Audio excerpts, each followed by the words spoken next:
Welcome back to the Altron Technology Day in partnership with Brainstorm Magazine. This is our third presentation on this track, and once again a very exciting one on IoT in the mobility space. My name is James Francis from Brainstorm Magazine. I will be your facilitator for this conversation. Before we get into it, I'd just like to remind our audience that they can submit questions on the app. We will have a presentation, and after that we will get to the questions, so please get them in there, because you will not believe how quickly 40 minutes just disappears. Today we are talking, like I said, IoT and the mobility space. And it has been years that we've had IoT in some form. The most basic example on vehicles is tracking vehicles. But it's become a lot more than that. It's a lot more about just knowing where something is. You can learn so much about your assets. It can become much more strategic. You can start including humans in this.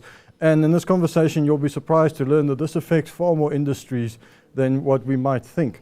Joining me today on my left here is Lindile Xoko, Executive of Sales at Altron Netstar, as well as Francois Stolz, Chief Technical Officer, also Altron Netstar. Thank you. Thank you very much for your time today. Lindile, we'll start with a presentation from you, and then we'll kick into the questions. Thank you, James. Thank you very much.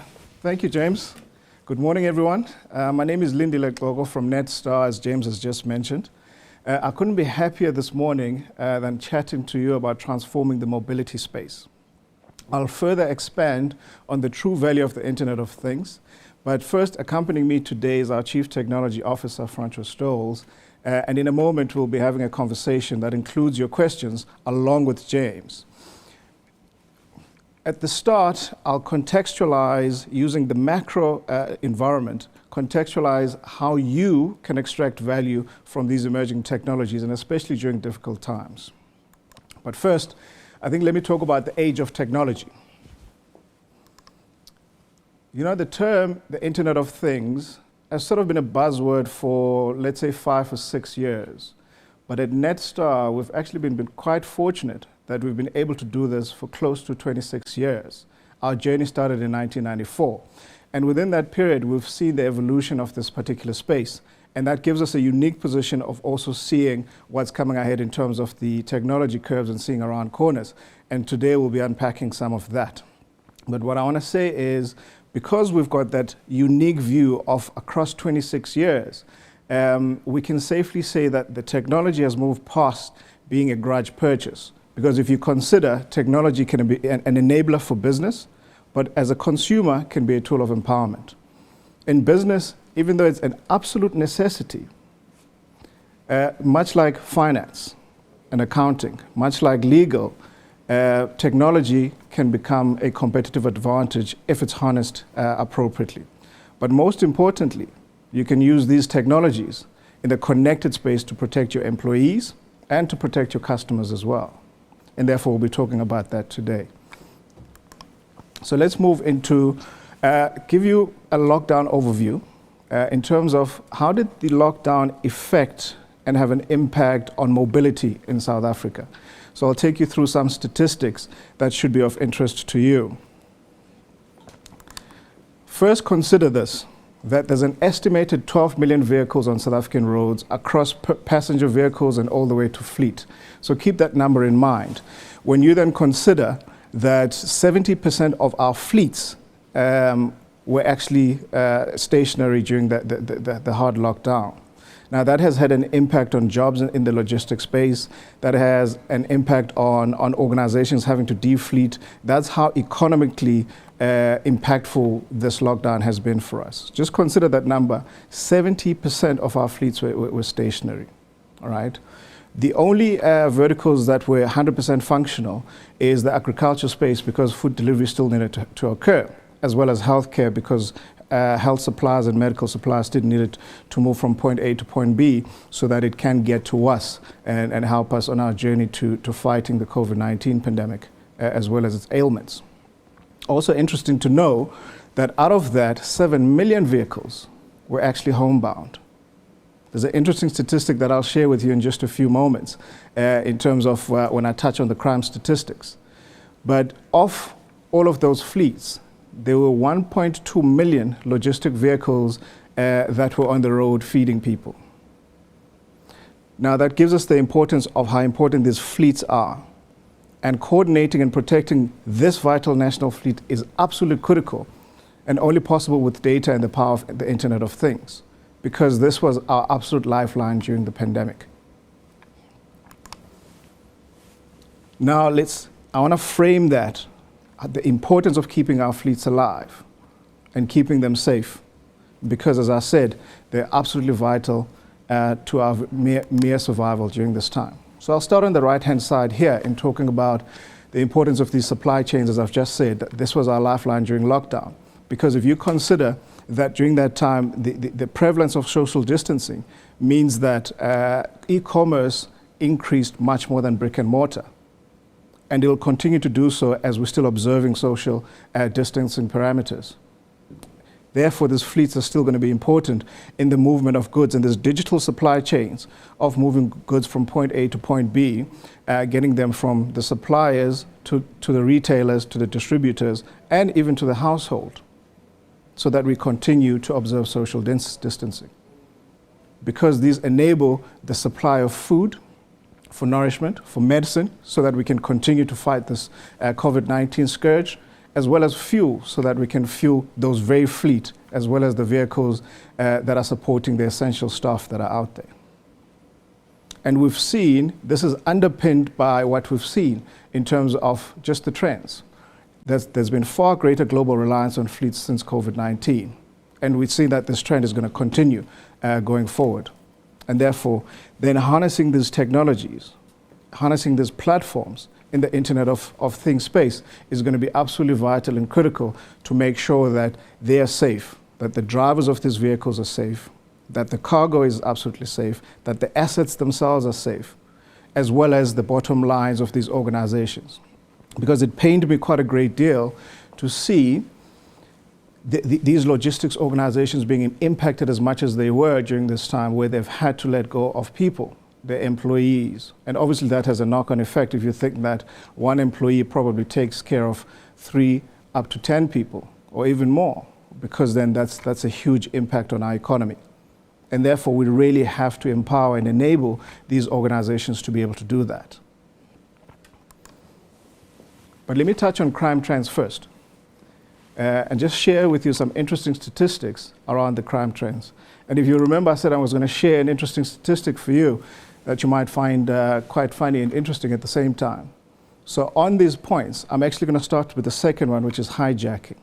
I was having a conversation just prior to this session with you, with Francois, our Chief Technology Officer, who was informing me that when we did our analysis on the fleets that we manage, which are quite robust, that on the 3rd day after the hard lockdown was announced, I think late March to getting into April, actually, because we were so scared of this COVID-19 and the announcement that had come, and it was a hard lockdown, everything was stationary. There was hardly any movement of vehicles.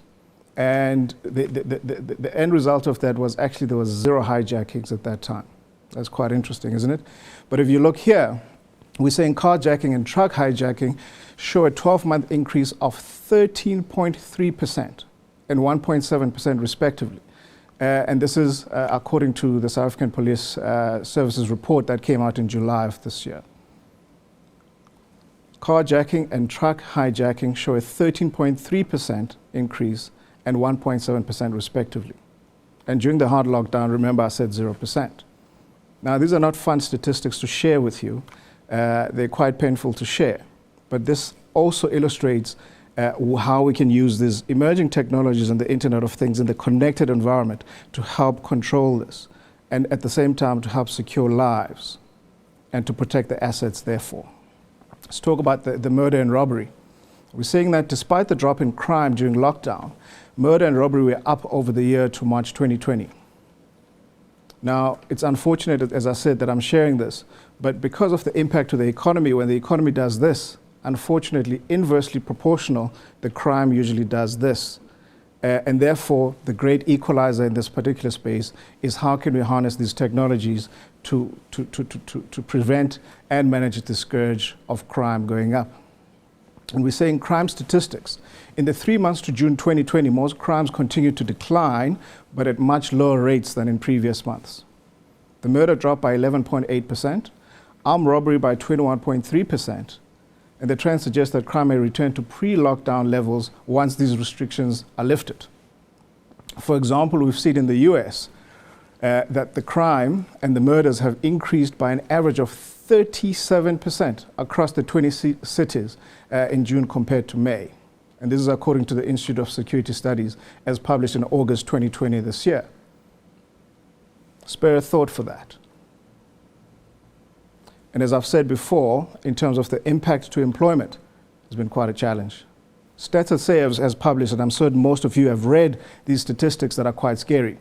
But let's not look at these numbers in isolation because of their impact to the economy. We say that the number of employed persons decreased by 2.2 million. 2.2 million jobs lost so far to 14.1 million compared to the first quarter of 2020.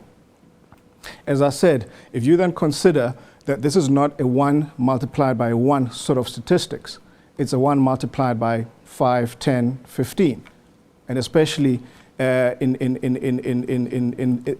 the mid to lower LSMs, is that it's 1 multiplied by many. So take the 2.2 million and multiply it by 10. That's the impact of this, and has far-reaching consequences for our future as a country, right? Then apply your thought in terms of how can we then use technologies to be able to create jobs? How do we start companies in the digital world? How do we do the supply chains and create jobs that can take all of these people and even more back into the workforce? Securing the supply chains. We're saying with increasing reliance on fleets, declining employment, as well as crime, an ever-present threat, we need to use every tool in our arsenal to secure our supply chains. Therefore, technology provides the most attractive suite of solutions. When we move into this platform environment, it is currently a platform economy, then we need to spare thought in terms of how do we harness the power of technology to make sure that we are secure, to make sure that our people are protected, to make sure that our organizations are sustainable, to make sure that productivity goes up. Because all of these things have an impact on food security, on security itself, on employment, and the economy at large. Now let's talk about fleet intelligence. What are these key elements that we can extract out of here? So I'll share 5 or 6 elements that we can. Obviously, these technologies can do much, much more. Because one, you have to start with the application in mind. Then we can orchestrate the technologies to be able to achieve exactly what it is that you're looking for. So first, let me start with protecting cargo. As we said, moving from point A to point B, that cargo needs to be protected. When the crime surges, how do we make sure that we don't lose cargo? As a business, you make sure that those are assets. And a little bit later, I'll share just a case study of one of our partners in terms of what we've been able to do to reduce the accident rates using these technologies that we're talking about. So obviously, moving on to big data capacity, there's a lot of these devices that are connected. All of them are transmitting information. How do we harness these oceans of data to make sure we give you online, live insights so that you can make decisions on the fly exactly when that incident is particularly happening? So it's exactly how we then harness all of that. Because in this particular environments where the Internet of Things, the hardware and software becomes ubiquitous in the connectivity, it generates oceans of data. So you may be asking yourself in that, if there's so many devices connected, I've got 8 devices, the vehicle is connected, the house is connected, and all of that. And there's a lot of information that's been transmitted between devices, things, and people. How do we make sure that all of this is secure, especially on the back of what I'd said in terms of crimes being on the up? Because as I said, when the economy does this, the crime does this. How do we make sure that all of this is secure? Now that brings the topic of cybersecurity, because big data means big security issues. We can't run away from that. It's not something we can sweep under the carpet or do it as a by the by. Cybersecurity will definitely become a critical part to rival physical security as a business concern. And in principle, because we in this artificial intelligence, big data, platform, Internet of Things environment, also the cyber criminals are using the same technology platforms to do cyber attacks. We've just seen ransomware happening at Garmin not too long ago where they had to pay millions and millions of dollars. And this has happened within our institutions, public institutions in South Africa, and the healthcare environment during the peak of COVID as well. And the simple fact is, one, we must harness these platforms, these emerging technologies, to combat those cyber criminals in the technologies that they use. So you can't expect to have a security engineer fighting cyber threats, because human versus artificial intelligence in that particular battle will lose. Therefore, we must use the platforms and harness the power of platforms and overlay those with artificial intelligence so that it's machine versus machine. But you must make sure that in the principles of your design and how you orchestrate your platform to fight cybersecurity is on the up and up, and will definitely win every single time on that battle, where even when you're sleeping, there is a machine that's fighting cyber criminals. And here's that case study that I was talking about that I'll share with you. And this is a partner that we love working with, where they came to us a few years ago and they had a problem that they had to resolve after an incident. And this is Patco. I just want to share a 2-minute video with you so that we can just go through this case study. Then we'll come back. Every day, we take someone to work, either to a family member far away or the nearest shop for groceries. We do this day in, day out, 2 a.m. to 10 p.m. This is the nature of commuter transport. My name is Jack Sikwaila. I'm the Group Operations Executive for Patco. We are South Africa's largest and oldest bus company.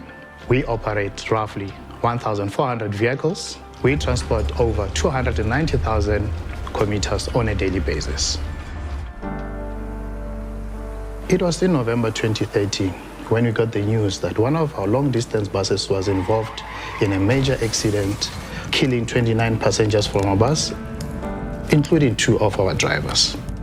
We couldn't do anything to change the situation, but we wanted to do everything in our power to change the situation going forward and prevent such incidents from happening. We started installing the Netstar fleet management system on our vehicles. We soon realized that we could do more with Netstar as our business partner. More than just tracking, they could assist us with safety. So over time, we facilitated the installation of Netstar's fleet cameras, fuel theft monitoring systems, as well as driver behavior monitoring systems for things such as harsh braking, acceleration, and so on.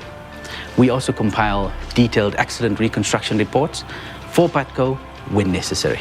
Compared to 4 years ago, we've seen an almost 70% reduction in the recorded accidents. And whilst the claims against Patco also came down by 36%. Netstar is more than just our tracking and technology partner. What their hardware and software technology allows us to do, it's incredible. And it means we can focus more on moving people safely on a daily basis.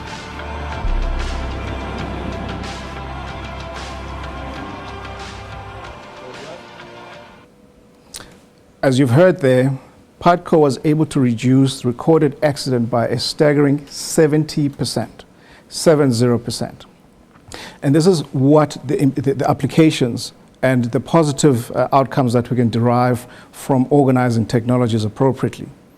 And that's a true example of what we've always been doing this for the past 26 years, because we put the human being at the center of everything we do and human safety. And we've been able to achieve it with this partner as well as others in our partnerships. Now, let me talk to you about future trends. As I said before, the 26 years that we've been in this business has given us unique insights in terms of what the future of this will entail. And this is off the back of we've seen all of the trends. And for us to be able to stay in business for so long, it's for our ability to stay ahead of technology curves, knowing exactly what's coming around the corner so that we can organize ourselves appropriately to harness those technologies to continue to put the human being at the center of everything that we do and human safety. And therefore, I'm going to share just a few of the trends and emerging trends that would hope that you can take example and prepare yourselves for it as well. And you can partner with us, obviously, to help you in that preparation. So let's talk smart cities. This is where we'll then see mobile elements and assets being connected to stationary assets where the integration between connected vehicles and infrastructure will inform policy as well as urban planning. On the OEM front, this is where the original equipment manufacturers, even in the car space such as Toyota, which is one of our biggest partners globally, where we've got a connected vehicle with them, where we've got a device that can create a Wi-Fi hotspot there. Now that has many different applications. There's an application for the driver in that you can be connected while you drive, and your passengers can extract value such as infotainment. They can be productive while they're driving. But it's further than that, is that even the OEM themselves, they can get diagnostics in terms of how their vehicles that they manufacture performing. These insights can inform how they better design vehicles for the future. This has applications for the dealership where you buy the vehicle from, where they can read how the vehicle is, the wear and tear is driving, and therefore they can call back that vehicle perhaps even before the service milestone, because we have different driving styles. But also the insurer that has insured the vehicle, so that how's the driver driving, so that they can even customize solutions by driver, so that it's not just a vanilla product across everything.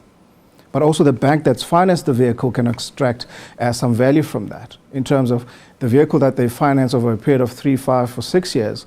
How's that going along? Also, they've got a vested interest in there, so data in this particular space becomes absolutely critical. And we're seeing that in our great partnership that we have with Toyota, as well as the other OEMs that we work with. And therefore, there's a paper actually written quite recently that I read about 3 weeks ago that says OEMs, for them to be relevant, have to enter the connectivity and content space. Because one, it's not only about moving a person from point A to point B or the cargo, but moving them in a safe manner, moving them in an efficient manner, and moving them there in an effective manner, and keeping everyone engaged, making sure that there's safety on our roads. Now, with all of this connectivity comes the other added benefit, because then business decision making is informed by the Internet of Things and the data as well as artificial intelligence. As I said before, there's multiple connected devices. They need to talk to a central point where if you're looking at what all of this is happening, you can make those decisions. I've just given you the example on the connected vehicle, with the driver, with the OEM, with the dealership, with the banker, with the insurer. You can create an ecosystem of proper decision making using proper insights that are live, getting to you on time. And therefore, talking about big data, which is the next frontier. As I said, over the last 26 years, we've moved just beyond providing basic telematics and stolen vehicle recovery. Our next frontier, now we're into big data. Because we've got these millions and millions of connected devices, we can provide even better insights, even better data that will allow us to be able to proactively engage, even before an accident happens, to proactively prevent that. Even before an incident happens, to proactively do that. And that's where we're moving in extracting value from the Internet of Things and these emerging technologies. And we're quite excited about the 5G journey that's coming through. Once 5G is ubiquitous and the speeds are at breakneck speeds, you'll be able to extract those insights faster, more efficiently, and without batting an eyelid. And we're looking forward to that environment in terms of other benefits that it will bring. Therefore, it'd be poignant and quite prudent for us to prepare for that eventuality, because we know it's coming. We know it's definitely going to happen. 5G will become the standard. Are you as an organization organized and ready for that eventuality? What will be your competitive advantages in that particular environment? You shouldn't be the recipient only of that, but you should be an organization that is effecting the necessary change for your constituents, for your customers, for your employees in that particular space. How do you harness these platforms to be able to do that? How do you establish your competitive advantage for you to be able to do that? It's time now to do that planning before it becomes the norm. Because when you start the planning, once it's a standard, you're far too late. The next wave is already approaching. And then connectivity is the great enabler. It's what I call the great equalizer, right? And therefore, to close before we move on into the conversation, I'm saying you cannot afford not to be connected. In the emerging platform economy, where data is ubiquitous, organizations with platforms to deliver services using that data will dominate. Therefore, Internet of Things, overlaid with artificial intelligence, is no longer a grudge purchase. It's absolutely essential. Thank you. Thank you very much, Lindile. And very interesting topic, and there's so much we can talk about. And in fact, our audience questions have already kind of jumped forward on the point here. Sure. You spoke a lot about fleet and safety. The question they've asked here is, how is IoT transforming the motoring experience for individuals and car makers? Because that seems to be the next frontier that's emerging out of the logistics safety kind of conversation. Yeah. No, safety in the manufacturing space has always been a factor. But you'd build a vehicle, then you'd have to test that is it safe enough versus design. But now you can proactively engage that. In that, because they've got vehicles on the roads already, they can get insights in terms of what elements contribute to those safety elements and be able to pick those up, James, and be able to infuse that in their future design of their vehicles, where now that safety is part of the DNA of that design, and that it's much better. Then you'll find that the human experience of safety is going to be much better, where you can proactively engage with incidents before they even happen and prevent them, such as accidents, such as even hijackings, because all of this information will be able to tell you things even before they happen. And that's how it's going to transform this particular space. And the milestones for us to get there is that we must infuse the right type of insights and data, even in the planning and the design phase. And that's how we're going to transform at the OEM and the personal driver space, James. Now, these are still use cases easy to articulate. Frans, what about car dealerships? And I asked that question specifically because I know dealerships, you can have hundreds of them. Some will be franchise owned, some will be individually owned. I've heard how hard it can be to roll out any system across that area. You guys work from a platform perspective. How does that impact fixing that problem? Yeah. No, I think a good example of that, James, is as Lindile mentioned, we're fitting every Toyota since September last year. Every Toyota that comes into the country, imported or locally produced, is fitted with one of our devices. That is not only a telematics device that can harvest driver behavior, but it can harvest a whole bunch of other engine parameters and vehicle parameters as well. So for the car manufacturer, the OEM, as well as the dealerships, this gives them an opportunity to have a conversation with the customer. When that dealer previously, when that car drove off the floor, the customer was gone. Now it gives them constant connectivity to that customer, and through the information that we provide back to them, they can now get the customers back for service intervals, and they can offer value-added services to those customers as well in terms of additional products and so on. And last but not least, because we have this Wi-Fi hotspot in the vehicle, we're now moving into that space where we're going to start providing productivity in the vehicle. We can provide infotainment in the vehicle, and quite interesting, some of those services will be launching in the very near future. So the dealer themselves as well, because there is now this connectivity in the vehicle, before the vehicle is sold, they can keep track of where the vehicles are, at which dealerships they are. They can do inventory control by a push of a button. They can do inter-depot transfers very, very efficiently and so on. So there's a huge advantage to the dealerships as well, and the car manufacturers. And with this, can this extend organically, and for example, managing parts and other operations? 100%, yeah. No, I think quite interesting. The utopia is, in fact, if you look at the insurance industry, you know, we're already at the point where we're using the artificial intelligence to sort of characterize the nature of the accidents, how severe it was, from which side the impact took place, and the next step is obviously now to say, okay, well, you know, if we know that, we're already at the point with artificial intelligence where we can tell the insurers this was a major accident, it was in the 20 to 40,000 rand claim range. The next step would be to say it was on the right front fender, and get the supply chain going to get that to the panel beaters, but that's most probably still a year or two away. Yeah, and just to add to your question around parts, James, one, consider the dealership, that they have to diversify revenues as well. That it's not just a vehicle that they sell, because the margins are quite low, but it's the servicing. So if you can, within your constituents of people that you sold vehicles to, you can hail them back into your dealership, then you manage the value chain of that service experience, so that you, James, you've taken your car in for service. While you're sitting at the office working, you can know exactly where it is in the service process. Is that now this is being done to it. If there's a part that's been changed for whatever reason, you'll know, because it's all part of the great thing. If it's in the wash bay, then you know that perhaps you need to prep and get closer to coming and picking up your vehicle. So it enhances the experience, but also allows the dealerships and other organizations just to enhance their revenue and diversify by harnessing these sort of platforms and technologies. And those examples, I think, if we look in hindsight of them, are quite obvious for certain industries.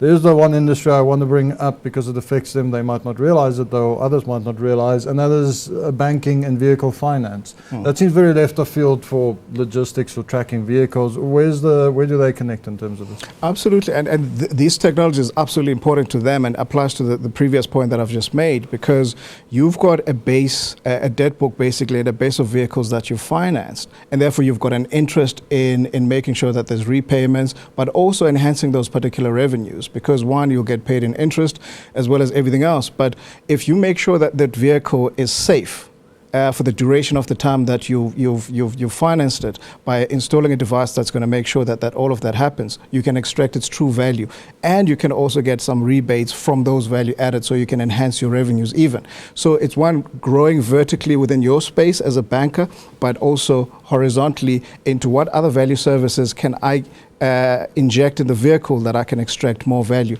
but also providing value to the consumer as well, right? So this speaks of the potential. Francois, to get there, though, the company itself needs to change. And let's quickly touch on the concept of big data. There's a difference, I suppose, between a service that tracks your vehicles and you starting to leverage big data for yourself. Could this be a stepping stone into establishing a big data culture and understanding within a company, or do you advise they first try and build that understanding before they look at these use cases? Yeah, so I think data is the enabler.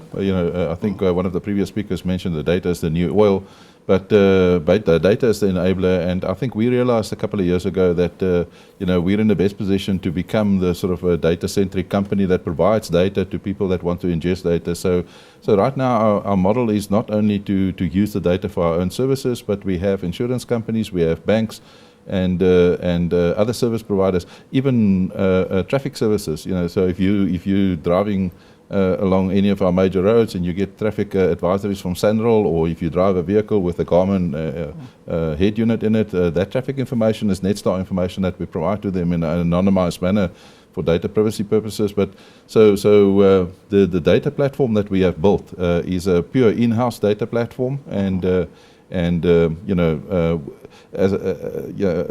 5 years ago we were in a position where we couldn't keep all the data because we just didn't have the technology to do that. Now with the big data technology, we can keep all of that data. We're ingesting about 200 million data points a day, growing exponentially. By the end of next year it will be well over 300 million data points, and those data points are valuable for users of data. And our business model going forward is to move from a sort of a device-centric company to a data-centric company. And as I said, we're already offering data as a service to our customers and platform as a service. So they don't have to rush out and build their own platforms. We provide the platform services to them. Sorry, James, if I can ask Francois to touch on a point. When we're talking about data, I see there's a question there that says a long-running debate is about who the custodians and owners of the data from vehicles are. That is a lot of responsibility, so what do you advise? One is we do consider POPI as well as the GDPR when it comes to data protection from a consumer point of view.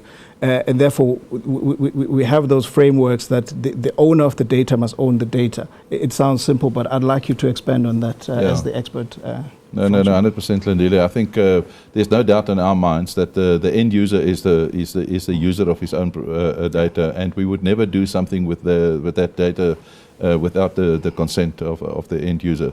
So where we use the data to profile traffic services or what have you, then the data, of course, is extremely highly anonymized. Where we do data transfer to and from the vehicle, the data is highly encrypted. And the only people that got access to that data are the people that is authorized by the end users to have access to that data. We are fully compliant. I think being a security company, we've been in the business of data security for the last 26 years. So we understand the importance of data security as well, and we have built the models in. So for us, the transitions into POPI is relatively easy. And that would speak to compliance as well, being able to extend, I suppose, the policy of these companies through into that environment.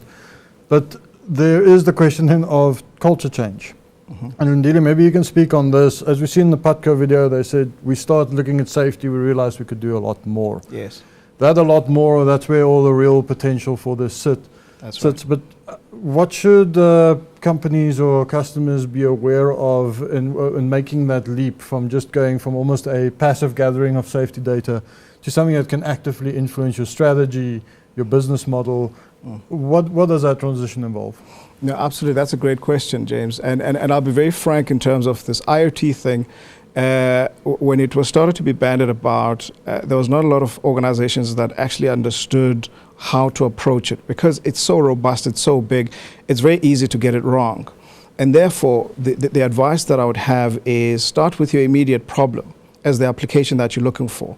And similar to logistics firms, in that they're looking to drive efficiencies, they're looking for driver safety, they're looking to increase revenues and all of that. So start with the problem that you're trying to address. And similar to the Patco case study that we've seen, is that they just needed something that would reduce the accident rate and secure lives. So once you start with that problem, then we can orchestrate and organize technologies to align with what that is. Then second part is, what is then your evolution in terms of the strategy that you're going for? Do you want to grow in terms of top line, or you want to grow bottom line? What do you want to do to your stakeholders, from customers, suppliers, and all of that? Then within that evolution, we can then use technologies and as an enabler to enable that strategy to make sure that it comes to fruition. Don't try to do everything at once. Address an application or a problem that you're trying to address, then evolve the strategy over time in harnessing these technologies. We're moving into an environment where we'll be in a hyper-technology environment where all the best technologies will be available.